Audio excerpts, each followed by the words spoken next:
Y'all, happy Monday. We got 3 days left to the new year. How exciting.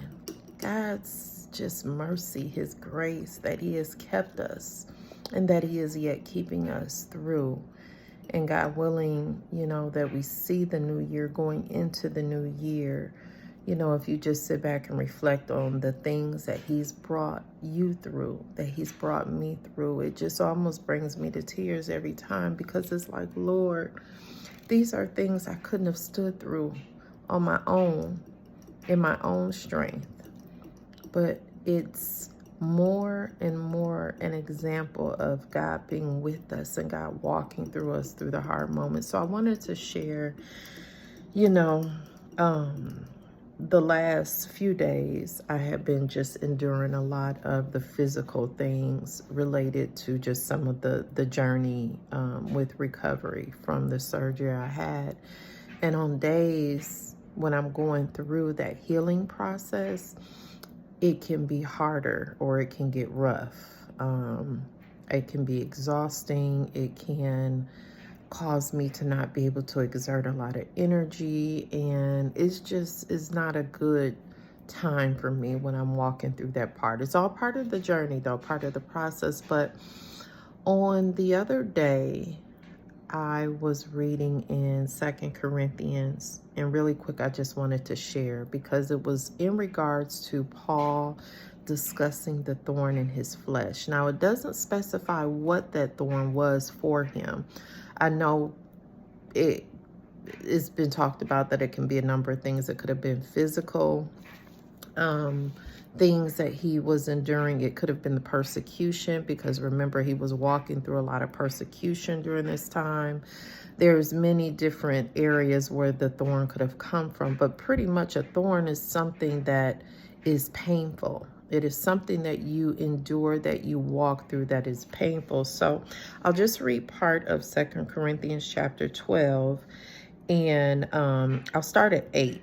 This is where Paul is speaking. Concerning this thing, I pleaded with the Lord 3 times that it might depart from me. And he said to me, my grace is sufficient for you, for my strength is made perfect in weakness.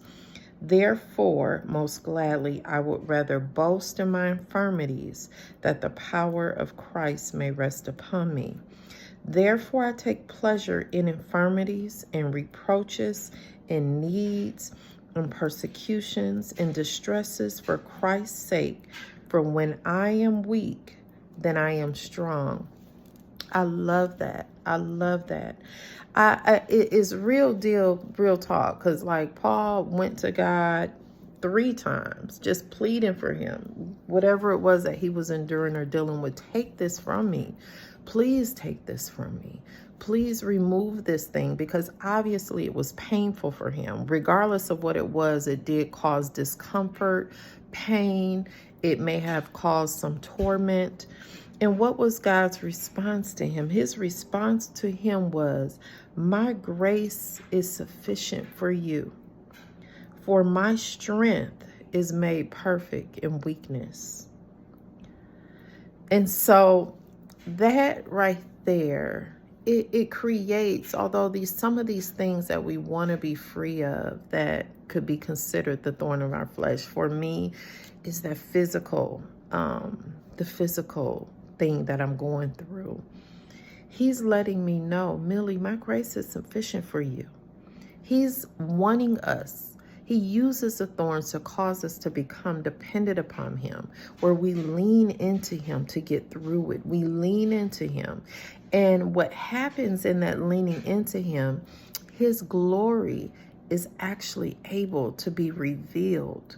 His power is able to be revealed. So although it's a hard, tough thing to endure, his power, his glory is able to be revealed through that thing. So I just wanted to just encourage you guys, if there is something that you're going through that's a hard thing, remember that what he says to Paul, my grace is sufficient for you. His grace is sufficient for us, and his strength is made perfect in our weakness. Thank you, Lord. I love that. Have a happy Monday, y'all. See you soon.